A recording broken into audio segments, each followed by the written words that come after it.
Hi, Benita. Hello. Hi, Leah. Hey, Robert. Hey, I moved on Saturday and I don't have Wi-Fi until tomorrow at my house, so I'm just on my phone. But Carl is has COVID and Brian just got married. So I think I will be running the meeting today, which is fine because I Okay, can see. I just won't be on camera. okay. Thank you. No problem.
Hey, everybody. Oh, I think we just had someone else join. Let me see. Perfect. So we do have quorum now. So I'm going to give folks about 2 or 3 more minutes, and then we're going to get started. If you weren't on earlier, just as a PSA, Brian and Carl aren't going to be here this evening. So, and I, I just moved, so I won't be on video, but I'll be running our meeting tonight. So I'm going to give folks a couple more minutes to pop in.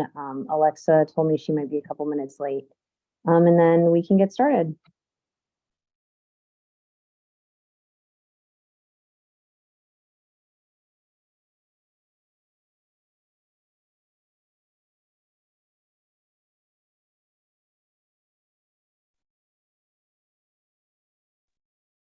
Hey guys, so for some reason my camera's not working. I'm gonna try and restart my computer real quick and see if that fixes it. I'll be back in just 1 minute.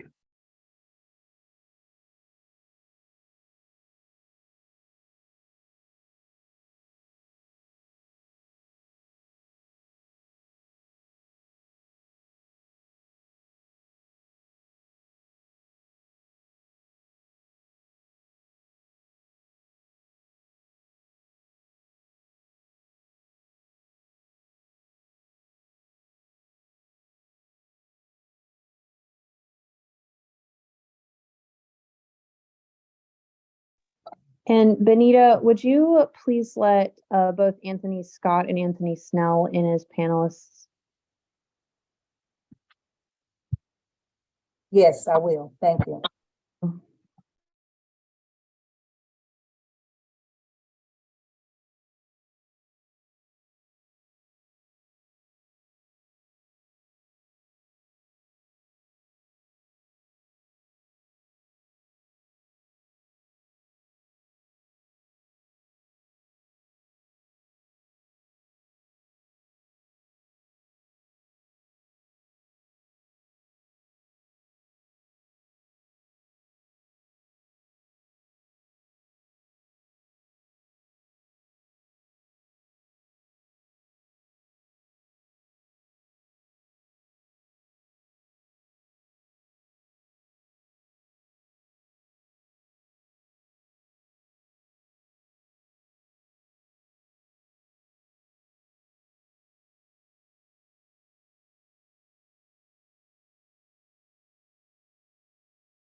right, y'all. Let's go ahead and get started. Welcome, Mr. Scott and Mr. Snell. I will be running our meeting tonight. But first, I'd like to just call the meeting to order. And oh, hey, Benita. Will you share the agenda really quickly if you can?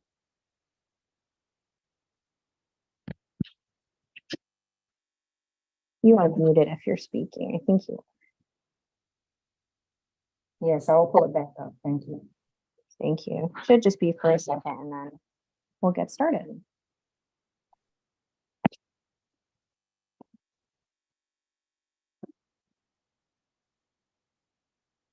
All right. So I'll do roll call here. I can't really see y'all very well, so please do come off mic just like normal. But let's start from the top. Val Alford. Here. Sorry, I was trying to unmute. No, it's all good. Ahmed Ali. Here. All right. Robert Brown. Here. Rachel Eberhard. Here. I am present. Rashaki Furness. Here. Right. Is Alexa on yet? No, but she said she might be just a wait. Shore Johnson. Here.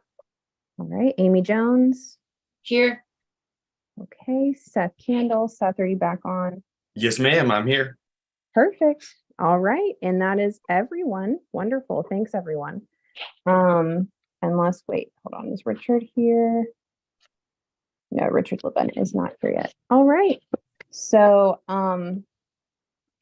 I get to do everything tonight, so I get to launch into the next bit. So, I would love to hold a motion to approve the minutes if you all got the chance to review and there are no additions. I second. This is Amy. All right. Wonderful. Thanks, everyone. And then we're going to launch into the DHA update. So Mr. Scott and Mr. Snell are here from DHA. Welcome you all. Thank you so much for being here.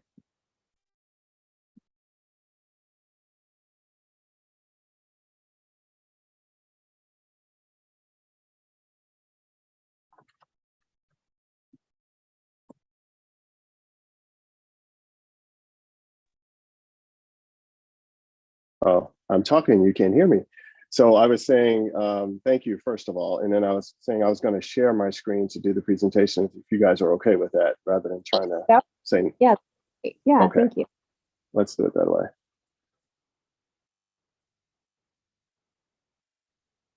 Hopefully that'll work out.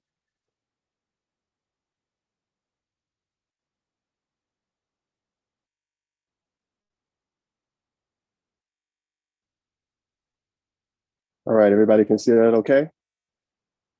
Yes. Yes, thank Excellent. you.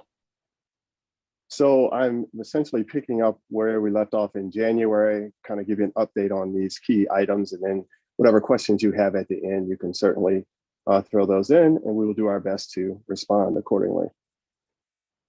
So first, I want to talk about the recovery agreement. And if there's anybody who's new, DHA, because of our scoring on our properties, that is a condition of our properties, you have to have a minimum score of 60 points.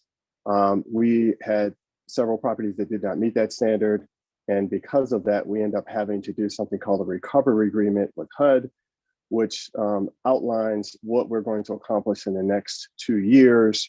And based on that, then HUD will take certain action, positive or negative, depending on what the progress has been. So here's where we are. There are 3 key components with our recovery agreement. 1, we had to increase our occupancy to 95%. 2, we had to remove McDougal Terrace from the public housing inventory. And 3, we had to improve our unit conditions to have a minimum passing score of 50. Our recovery agreement was signed back in February 22. Within that 1-year period of February 23, we had to achieve certain benchmarks, as was just outlined. So with respect to the occupancy, there was not a problem there. We exceeded our 95% occupancy requirement. With respect to McDougal Terrace, we were required to provide a new plan for how we basically get rid of McDougal Terrace. And that plan was due in February of 23. We were able to submit that plan. And then lastly, the bigger issue is improving our unit conditions to a passing score of at least 60. We were able to achieve that at McDougal Terrace. It's no surprise to us because we put millions of dollars into repairs of McDougal Terrace going back to the carbon monoxide emergency, but we didn't have millions of dollars to put into the other sites. And so we weren't able to achieve that minimum score of 60. And we made this clear to HUD even before we even signed the agreement. We said, look, we'd love to have our properties be at that higher standard. And trust me, 60 is not the standard we want. But we also knew that we had a lot of repairs that needed to be done, and we didn't have the funding to do those. And just to give you a sense of that, over the next 5 years, need a minimum of about $48 million to take care of all the conditions that exist in our building. But over the next 5 years, we have about $15 million. And that's assuming that all those monies come in over the next 5 years. Given what our Congress is talking about these days, there's no guarantee that we'll stay at the same funding levels that we are now. And we do have about $4 or $5 million that's in our, that we will be able to use towards some repairs now. But clearly those numbers don't add up. And that's an ongoing challenge that we have. And frankly, it was one of the reasons why we took on the process of doing redevelopment of our communities rather than trying to do rehab. We do rehab, we'll be right back here again in another 6, 7, 10 years, because the money that we have for renovation is just not enough to really get the properties up to where they need to be. Not to mention the fact that we think that a different product that's more of a mixed income and where possible mixed use makes more sense. So all that long explanation to say that we were not able to meet our benchmark in February of 23 around our unit scoring, but we didn't expect a miracle around that anyway. And we said as much with HUD in the process. So we've submitted that. We've been working very closely with the HUD field office out of Greensboro. They're well aware of kind of what our situation is. And they've been really helpful in being the translation, if you will, between what's happening on the ground and making sure that HUD headquarters understand. So it's been great having them as a true partner as we work through this. So next, I'm going to move on to our DDNP, which stands for DHA's Downtown and Neighborhood Plan. Just as a quick refresher, these are the 3 cluster areas. For us, we have about 60 acres of land. There are 447 units that existed on these sites, and that's 214 at the 519 and Liberty Streets site. We have 177 units that were at the J.J. Henderson site, and then 55 units that were at the Forest Hill Heights. So that combined total of 447 units. Rather than us looking at this piecemeal, we looked at all of these together because they were relatively close. And that's the launching of the DDNP. From that, on our sites, the 2 that you see grayed out are city-owned sites, but they were part of our planning initially anyway, because the city wanted us to look at all of this. As we were doing our larger plan, we asked them, could we also look at your sites? They said yes. So we included that in our planning, but we don't control those sites. We control the 5 that you see here that are somewhat in color. That overall plan for our sites would be a net result of, well, I shouldn't say a net result. It will be a total result of 2,500 plus units of housing that includes replacing the existing 447. And our phases and our the dollar amount is projected at somewhere north really of 661 million.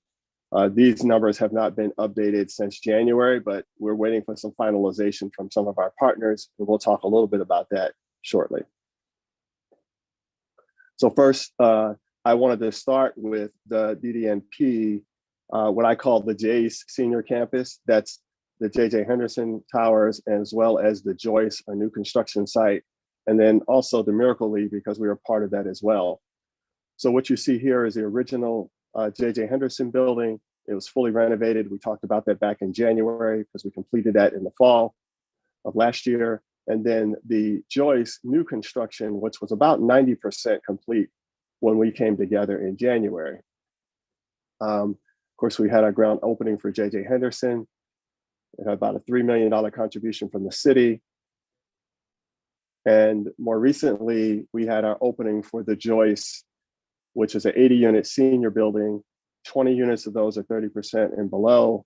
Those are 1 and 2 bedroom units, cost about $18 million. And it's a city contribution of the Joyce of $3 million. So I'm going to try to show you this video, which kind of summarizes all of that. I was told that the sound wasn't working. Oh, that's even better. We got more stuff happening here. So we'll try this out on this link. If not, then I have another link. Let me know if you hear the sound. Can you all hear the sound? Yeah. Good.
All right, so I appreciate you guys enduring at 3.5 minutes for that, but I think that the one thing about that is powerful is it gives you a sense of how we're connecting, how we're integrating these communities into the larger fabric of the city. And you know, I sort of, my nickname for it is the Jays campus, because J.J. Henderson and the Joyce, but also the Miracle League field as well, which we owned most of the land that the field was built on, as well as the parking component. So none of that would have been possible without our collaborative efforts with the Miracle League of the Triangle and the other funders that supported that. So it's part and parcel to how we see making sure that we're integrating our communities overall into the larger fabric of Durham. So next, I'll talk a little bit about the Liberty and Main Street site and where we are with that. Just again, a refresher.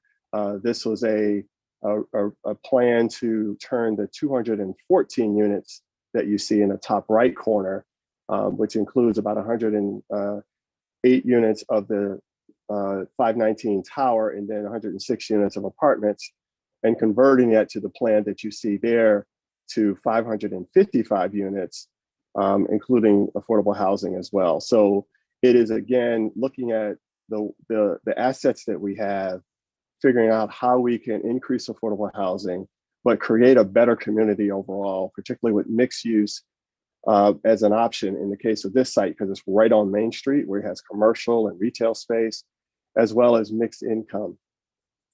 So we're pleased to say that the first phase of that Elizabeth Street Apartments, we had our official groundbreaking ceremony last week, Friday, and we expect the Commerce Street site to have its official groundbreaking later on this summer.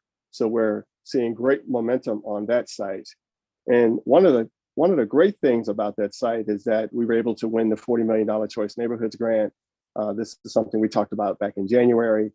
And the good news is that those components are already beginning to work. So again, as refreshers, apologize if you've heard this before, but we won this $40 million grant.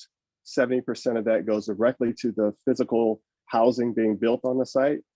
15% will be put into the neighborhood. And this is the way the grant is structured. So we're going to be contributing $500,000 to the Hayti Heritage Center so that they could do some necessary external work, another $250,000 to a program that the Hayti Heritage Center is doing to connect the Hayti community to downtown with markers and other kinds of components. There's a $1 million remediation for environmental hazards within the larger community. And then there's a $4 million loan program that's going to be targeted for small businesses. And then the last component of this is the people side. And this is the part that I'm most excited about. Well, other than actually getting the money to build the housing, I'm excited about this people component because we're able to work with the families in a way that we can't afford to do otherwise. We have a team of people that will be working directly with all of the families associated with that site, both past and future, as well as present families that are on the site, helping them with everything from connecting them to jobs and other kinds of support, to education opportunities. So we're really, really excited about being able to do way more for the families on this site than we would normally be able to do because the funding wasn't really going to be there. And next, I'm going to give you updates on phase 2, Forest Hill Heights, Fayette Place, in the DHA office. So with the Fayette Place site, which of course has had a lot of press coverage, that was the original proposal given to us by the development team called Durham Community Partners, which is three partners who've come together. F7 International, based out of Raleigh, minority-owned firm, Greystone Development, based out of Raleigh, and Gilbane Development. That's Greystone's based out of Raleigh, and Gilbane Development as well. So those three came together for this proposal. They originally proposed 774 units for the site. That has now been modified thanks to the community input that's come in. And so the site now is reduced in overall number of units to 573. It also has a home ownership component, which is phase 1A, and that you see kind of at the bottom right in the top, just the top there in green. So those are going to be for sale townhomes, 44 of those, and then a variety of other types of uses. Again, this will be targeted for the folks that are both 80% and below units so that they're affordable to lots of folks, and hopefully we'll get a market rate component as well. It also includes a commercial retail portion. That's the kind of red you see here. That's going to be about a 30,000 square foot facility that we hope to be able to get some type of grocery component, but also to have small businesses on that Fayetteville Street corridor as well. Next up, I'll talk about Forest Hill Heights. This is a 15-acre site that has currently 55 units on it. This was a proposal submitted by Integral. Oh, I'm sorry, let me back up. I should also mention that the Fayette Place Master Development Agreement was approved by the board in April. So we're ready to go on moving this forward. We hope to have the first phase submitted for financing approval before the end of the year. And then moving on to Forest Hill Heights, another 15-acre site here that originally has 55 units on it, but their new plan for this site will be 770 total units. 185 of those will be affordable. The balance would be at market rate. It also has projected 7,200 square feet of commercial space, and then a great plaza area and other areas that are open for open space, and they'll have programmed activities within that space. So we're excited about that. We're expected to have this approved by our board for the Integral Group as part of our partners in the upcoming meeting later this week, our board meeting in May. And then the last component is the rebuilding of the DHA office space. Well, that's probably not a fair way to say that. It's the repositioning of the DHA office space. It's not rebuilding necessarily. We're going to be turning this into 258 units of housing. Inclusive in that is an agreement by the county that we can utilize the space around the Criminal Justice Resource Center that will allow us to get 258 units on this site. I should also mention for the DHA office space, we have not done much work on that thus far. We are focused on the other sites that we've spoken about so far. We will probably get around to negotiating around the DHA office site a little later this year. The priority was to get the other sites going, particularly since they had housing and or they were vacant. So it'll allow us to get units built. It'll ease the effort for us to relocate some of our families from other sites on the sites that already have building done on them. So this is kind of a DDNP overall affordability chart that sort of summarizes this a bit. So our original DDNP plan was that we would have 2,275 units on those sites. We had targeted 20% at 30% below, 33% at 50%, 22% at 80%, and then 23% as unrestricted. A combination of things, COVID certainly being front and center for much of it, has caused us to have to reorganize how we are breaking up our affordability levels. And that's because a combination of the supply chain issues that drove up a lot of costs, and now we're dealing with spiraling interest rates.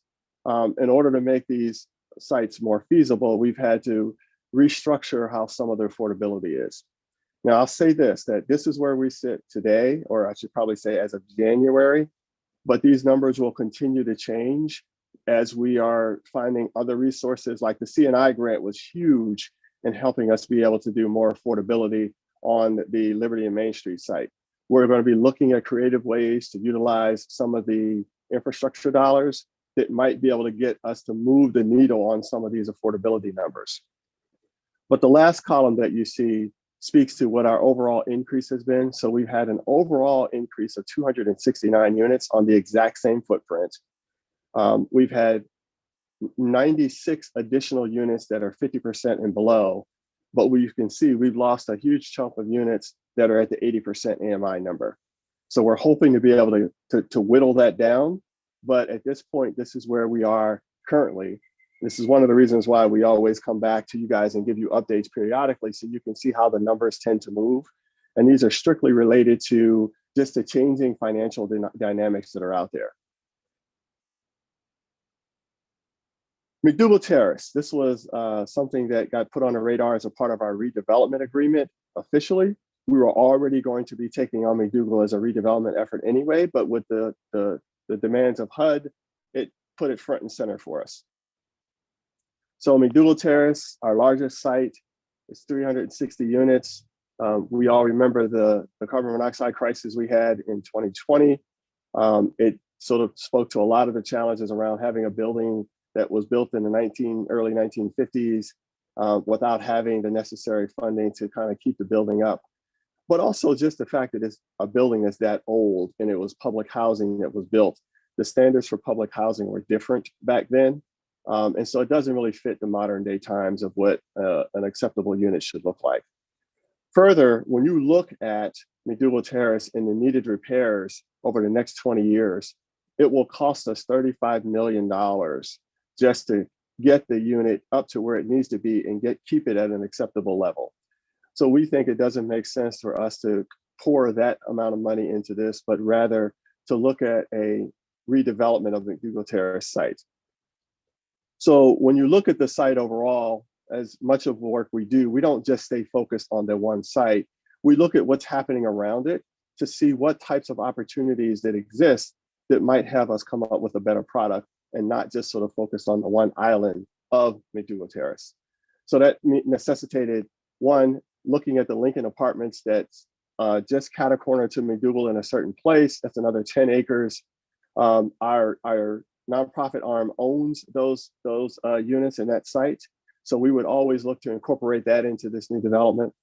But it also talked about other stakeholders, obviously our residents, but the surrounding residents in the area, surrounding businesses. We've had lots of discussions with Durham Public Schools, Parks and Recreation, NCCU, Durham Tech, and even the North Carolina State Agricultural Foundation, which surprisingly owns a chunk of land in this general area. So in looking at all of those and having lots of conversations, one of the things that came to us as an opportunity is working with DPS to rethink the two elementary schools, one that abuts us to the north and one that abuts us to the southeast. That's Burton Elementary School, which is a magnet school, and R.N. Harris. And the idea that we pitched and they accepted was creating a new elementary school that would be in the center of this community, and we build the community around it. We could repurpose two facilities that Durham Public School has, the Burton Elementary School, and also they have a maintenance facility called the Bacon Street facility. With rebuilding the school in the middle, that made those sites available. We could build additional units on that site, and we would actually end up with a net of 600, well, a combined 644 mixed income units on that site and a brand new 600 student elementary school, which is a much more efficient way to operate these schools based on how they operate elementary schools these days. So we're excited about this potential proposal here. We have submitted this proposal to HUD back in February. We are currently awaiting HUD's review of this proposal. We expected it within a month or so. We're in several months and we still have not heard anything from HUD yet. We know that they are looking at it, but they haven't had a chance to fully vet it themselves. They have, we've given a presentation to them more fully than what you're seeing here. The local field office, which is based out of Greensboro, is very excited about the proposal. We just have to make sure that the rest of HUD, i.e. the headquarters office, also is excited about the proposal. Frankly, we don't think that they'll have an issue with the proposal at all, but they still have to go through their processes of review. And once that's done, they'll get back to us and then we can begin to pursue this in earnest. And then lastly, I wanted to give you a quick update on where we are with some home ownership. Our partnership with Habitat in the 37 lots continues. They are almost complete with the 37 lots. They have just one more house to close, and this will be completely done and built out. If you haven't had a chance to visit those two communities over by Edgemont Elms, over in the Franklin Village area, please go by and see the dramatic difference that's made in the partnership that we have with them. And then I want to mention another partnership we have with Habitat. DHA owns 4 houses. They're called the Birchwood Homes. And we are partnering with Habitat to make these homes available as first-time home buyer programs under a partnership with Habitat. These units are like 2-bedroom, 1-bath. Habitat's going to come in and turn them into 3 bedrooms, 2 bathrooms, all four of these units, and make them available for sale. The first option will be for DHA residents to be in line for for the idea of turning these into homeownership units for them. And then if we don't find DHA residents that are ready for the purchase, then we'll make it available under the normal habitat process. So we're very excited about this partnership. It's another opportunity to make affordable homeownership available. And then lastly, I wanted to say a little bit about this idea of affordability. The new area median income standards just came out last week. Durham was at $95,500 for a family of four, which made us the third most expensive jurisdiction in the state. We are now number two at $116,200 is what the median income for a family of four is based on the HUD definition of that. So it's Durham and Chapel Hill. That's how, when we talk about affordability and we say we're going to be at 30% or 80% or whatever percent, we're talking about this HUD standard. So we have increased in the last year by over $20,000 from where we were this time last year. Those are huge numbers. And we're also now number two in the state. We're only $800 behind Raleigh, who is number one. So the pressure that Durham is facing around rental housing and homeownership is only being exacerbated each and every day as more and more higher income people are coming into Durham, and the folks that are here are faced with that pressure because there are more expensive houses that are being built, and or they have the ability to drive up the cost of housing, both homeownership and rents. But I just want to do all this, make sure you're aware of how this affordability index is continuing to get higher and higher because of the increase in the area median income for Durham. I believe that's all I have, and I will stop sharing and respond to any questions that you may have. Mr. Scott, Yes. I think that's a great presentation. I know back late last year, I was asking a lot of questions about McDougald Terrace and what was happening. I guess it's primarily because I was new to the board, but it's exciting to see that you have a handle on this, sir, and that it looks like we're taking care of the senior population and looking out for those that need to buy homes. And there's a plan for redevelopment of areas that are not in good shape. So thank you for the presentation, and thank you for bringing me up to speed. You're welcome. Bringing the board up to speed. Thank you very much. You're welcome. And I will just make one slight adjustment. I'll say, I in no way feel like I have this under control, but we do have a plan. It looks like it's an octopus, a big moving target, but thank you, sir. It is that. Thank you. Yes. All right, y'all. I'll call on folks in the order that I hands. So let's start with Rashaki. Thank you.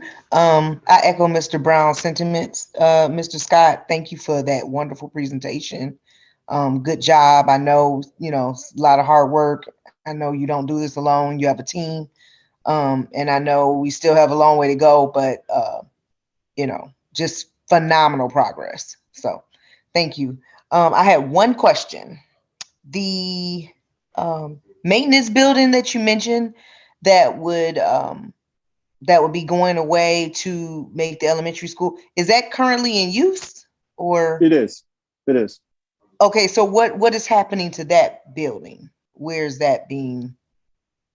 Well, they have a plan for if they shut that down, they'd have to rebuild that building, of course, and that will all be built into the larger plan. So that facility, if it goes away, then we're obviously going to have to replace the uses of that somewhere. So we've talked about that, and let me and thank you for your acknowledgement of it's not just me. No way, shape, form, or fashion. And Anthony Snell is my director of development, and he may be able to answer that question. And he's if I'm the architect, he's the general contractor with all of this stuff that we're talking about. So Anthony, if you're on, can you maybe respond to that question? Because I don't want to misstate what the discussions have been around that facility. Yeah, Mr. Scott, they have talked about consolidating that at another location because they do have some essential services running out of those facilities. So there will be a relocation and consolidation. Okay, thank you. Thank you, Anthony.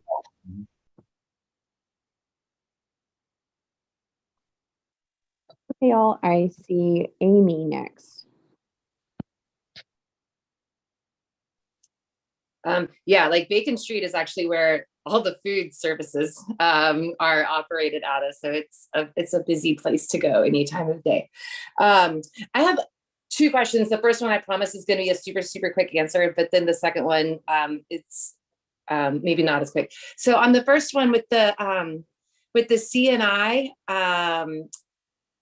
on the people plan portion of that, I know that DCI had to step back from the leadership there. And so I was actually curious to see if there was going to be another name, and it said TBD. And so I was wondering if there's like where those conversations are about who's going to lead the people plan portion. And then the second one, which might be a little bit meatier, is, you know, sometimes I talk to people and I have such high praise for Durham Housing Authority and, you know, the work and the progress that's being done.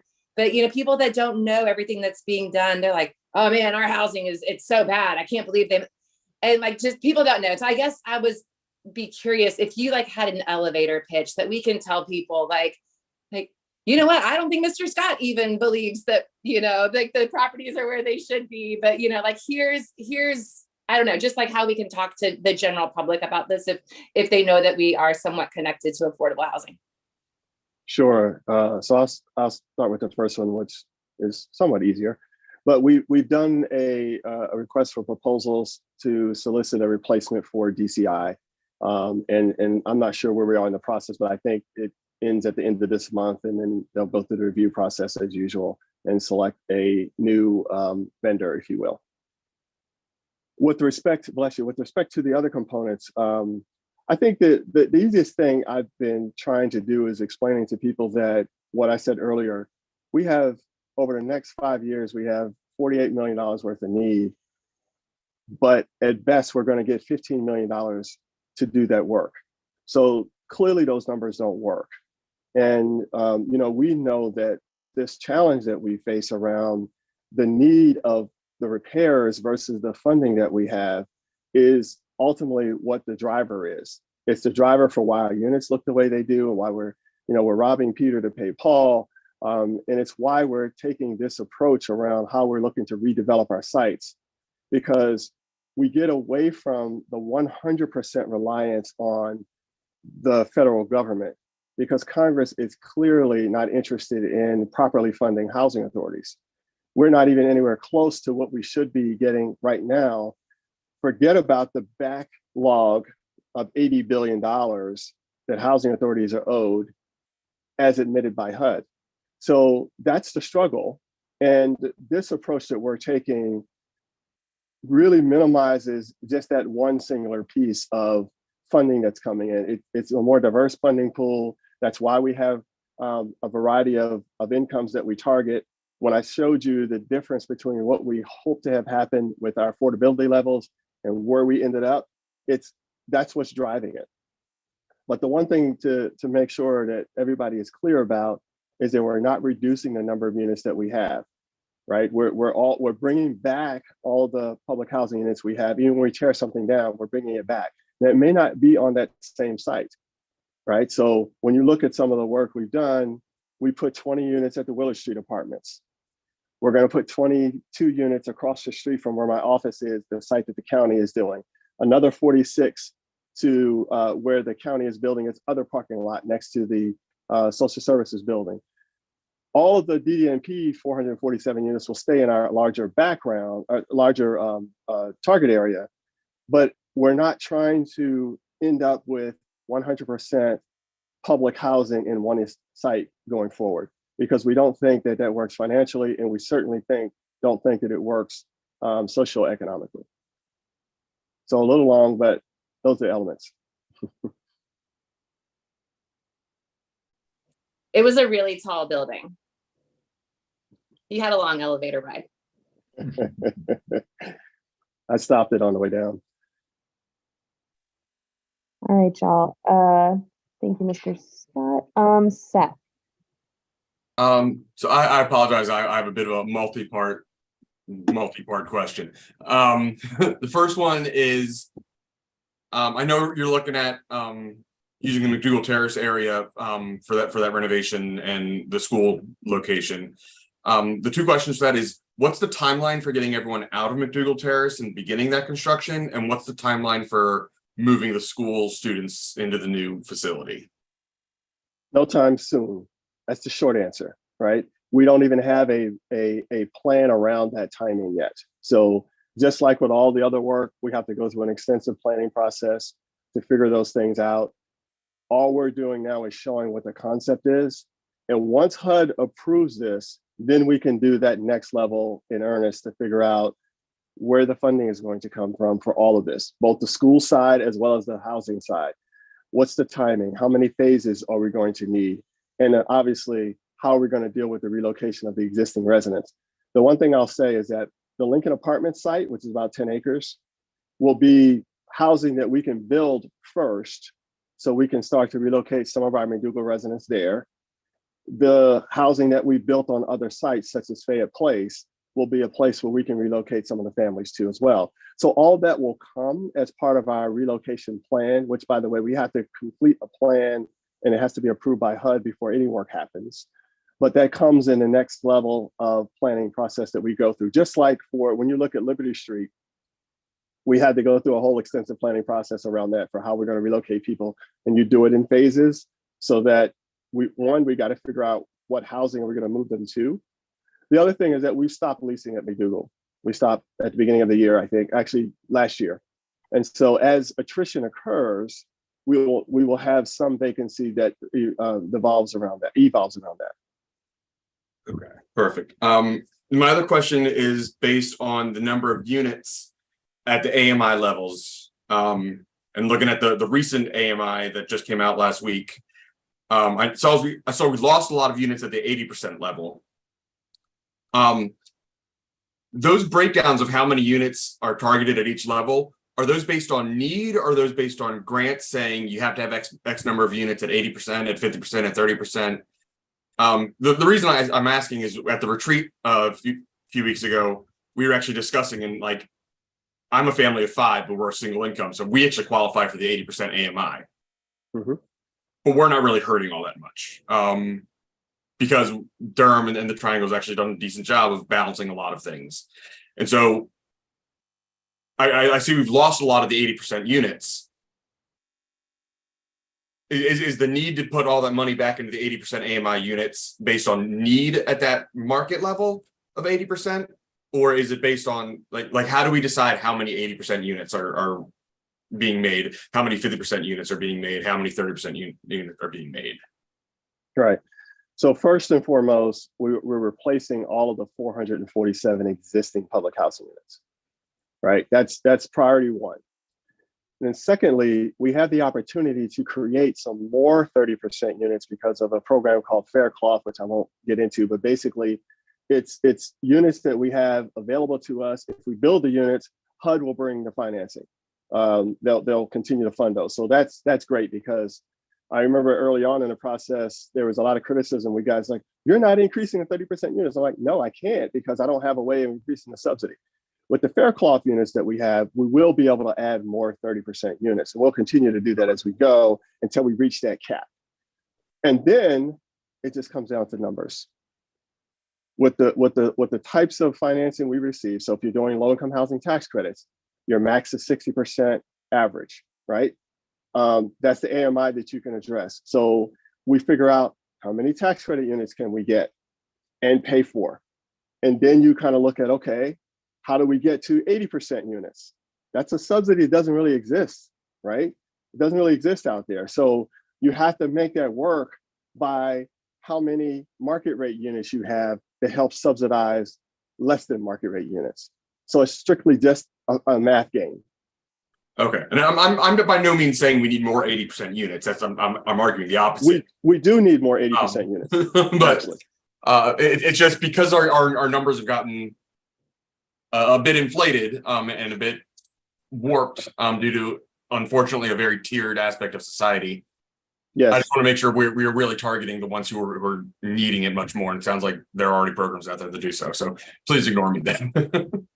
no, it's actually an important point too, because even though we know that the 80% number is still high, relatively speaking, we're still not able to get units there. We're having to go at close to the market.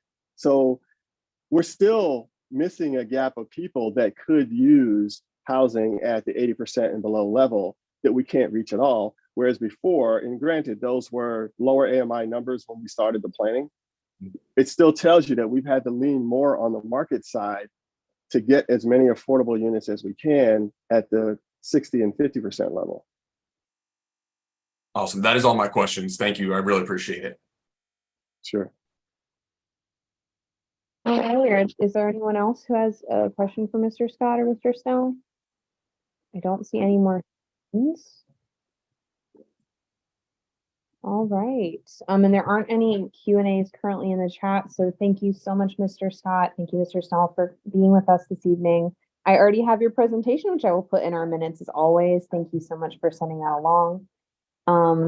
And if there's anything else that you want to say, feel free. If not, I'm sure that you'd love to continue with your evening.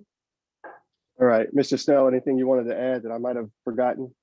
No, you did a great job. And thank you all for your questions and your interest in our progress. Yes. The last thing I'll mention is that I don't know if you received an invitation for our groundbreaking on Friday, but we realized for the Joyce opening, we hadn't included you guys in our communication to say, hey, this is happening. So the next groundbreaking, which we expect to have somewhere at the end of the summer, you all will get invitations to be able to participate in that as well. So you're on our list. Looking forward to it. Yeah. All right, everyone. Take care. Have a great evening.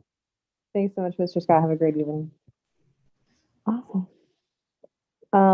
Benito, when you have a second, would you be able to share the agenda just so we all have a little bit of a visual? Yes. Thank you.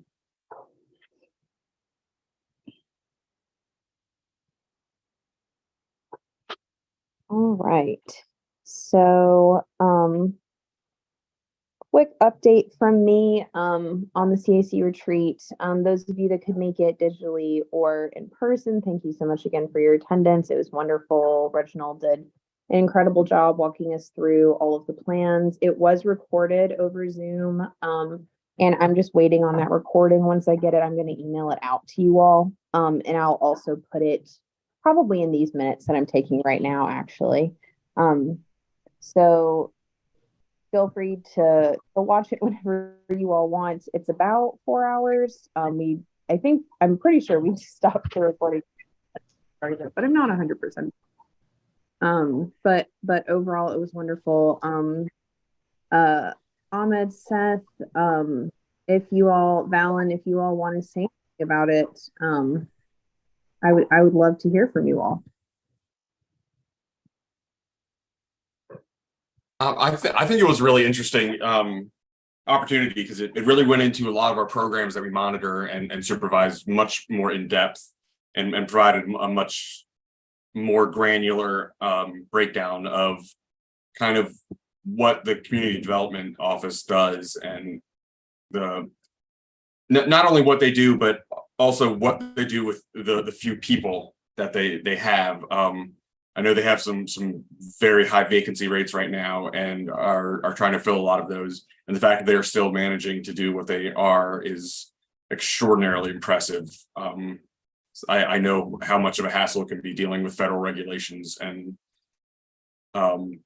compliance issues. So I think if we do have another opportunity and people miss this retreat, I would certainly recommend attending because it does provide a much better understanding about what we do and what our purpose is.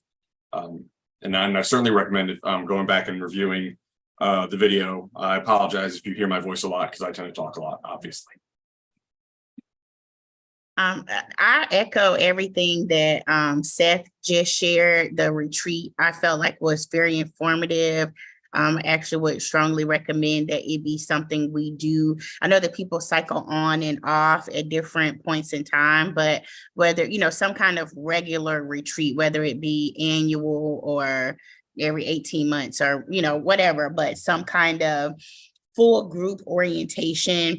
Like Seth said, I think Reginald did a great job of helping us to understand what the community development team, what their responsibilities are, what the strategic goals are, as well as what some of the limitations are. And I think it helps us to serve in a more informed capacity, more pointed questions.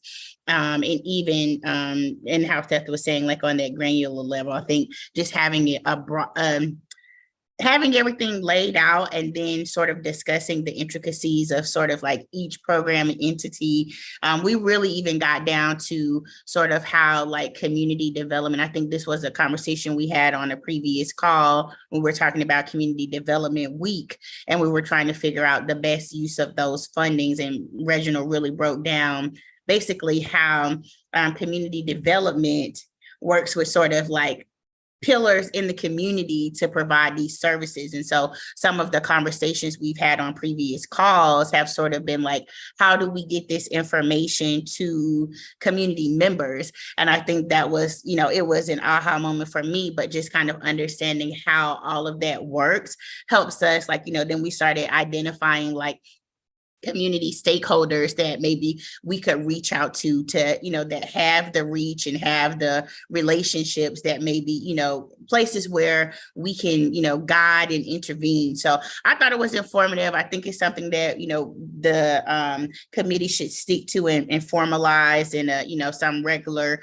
recurring way. But I think it was just a good opportunity. And also, because we are meeting virtually, it was a good opportunity to meet most people in person. And I think, that although I do like the convenience of Zoom calls, but I do think that it is good practice to actually meet and just even have that fellowship and team building. So I thought it was great. Job well done to Reginald and his entire staff. Yes, it was wonderful. I really enjoyed it. I think that we all had a grand old time on a Saturday morning.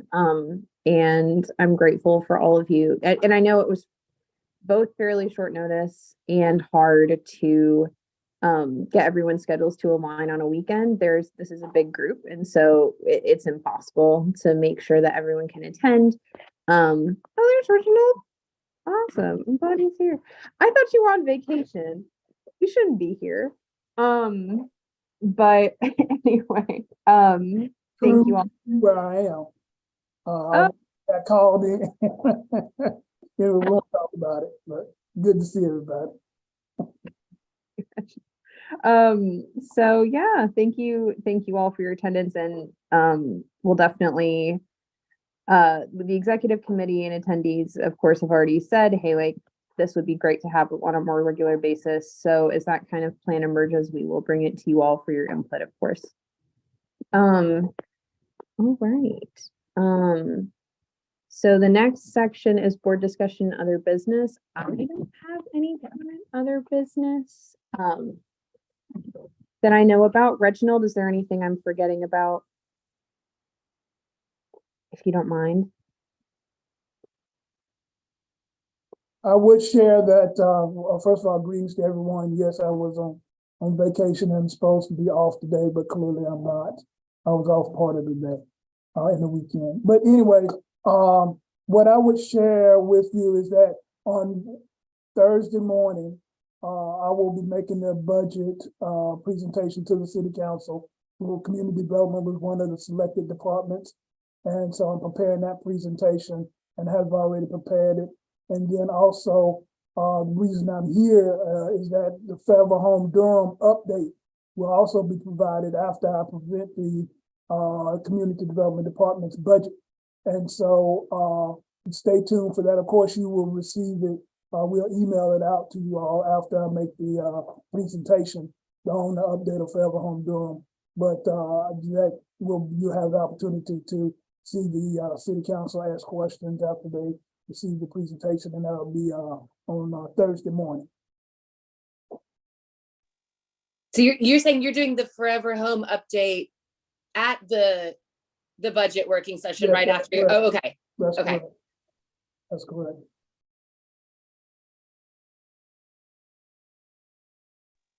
Okay, thank you, Reginald. Um, Oh, go ahead. No, I'm saying that's all that I have. That's all I have. Thank you so much. All right. Any other board discussion, other business, any announcements from the group? And then we'll move to public questions. All right. Okay, I haven't seen any in the Q&A area, but Benito, it looks like we have 3 attendees, Angelique, Brianna, sorry if I'm saying any of your names wrong, and Shantae. If you would allow them in as panelists, just so that if they have questions, they can speak.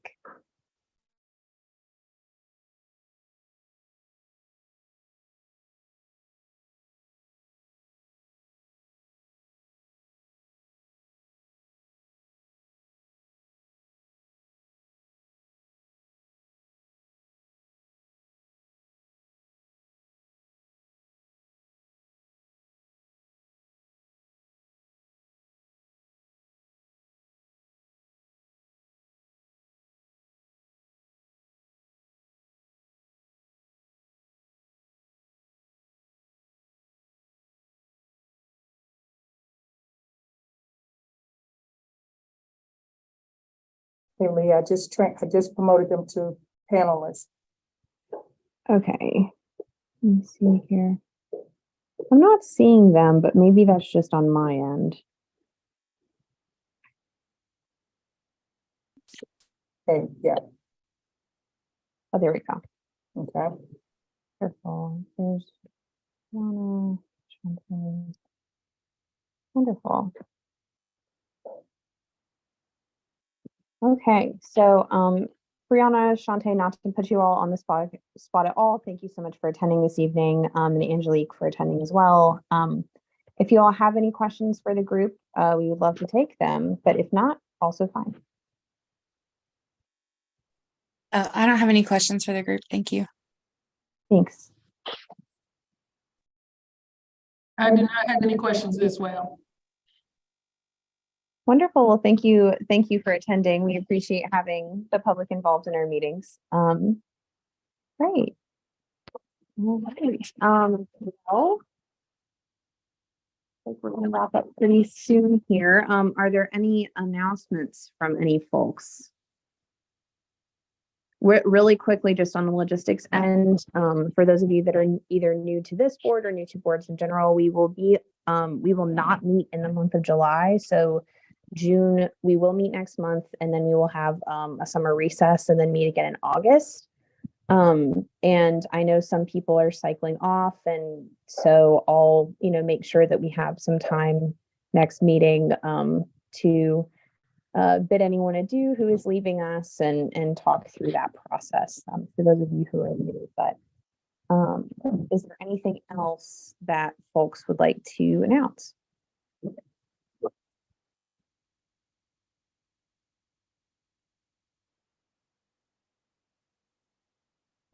All right, hearing none. Well, if there's nothing else that we'd like to discuss this evening, I will request a motion to adjourn. So moved. All right, do we have a second? A second. Perfect. Well, thank you all for joining us this evening. And I really appreciate everyone working with me through my technical difficulties. And look forward to seeing you all next month. Thank you all so much. Take care. Thank you. Good Bye. one. Bye. everyone. Bye-bye. Thanks, Benita. You're welcome.